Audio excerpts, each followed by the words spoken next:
One sunny morning, Mako and Mina were playing in the park, laughing and sharing stories. They loved spending time together, and today they were pretending to be explorers in a vast jungle. Suddenly, Mako's favorite toy car slipped out of his pocket and rolled down a steep hill. His face turned from joy to worry as he watched it disappear into the bushes. Mina noticed the change in Mako's expression and asked what was wrong. Mako explained with a quivering voice that his toy car was a special gift from his grandpa. He felt a tight knot in his stomach, thinking he might never see it again.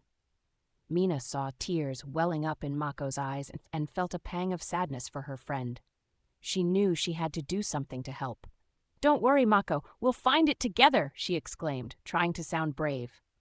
They started searching through the thick bushes, feeling the leaves and twigs scratch against their arms.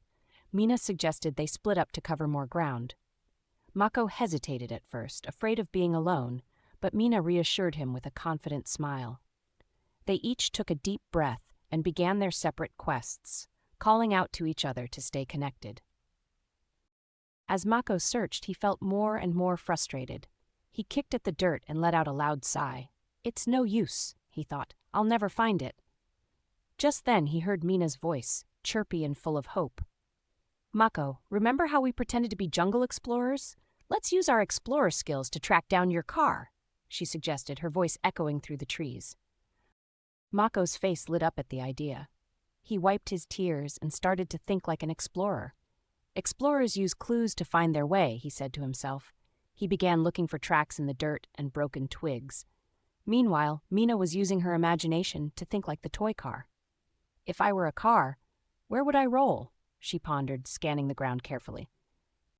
Their teamwork paid off when Mako spotted a shiny object nestled between two rocks. "I found it!" he shouted with glee. Mina rushed over, and they both reached for the toy car together. Their faces beamed with pride and relief. They hugged each other, feeling the warm sun on their backs and the cool grass beneath their feet. With the toy car safely back in Mako's pocket, they sat down to rest.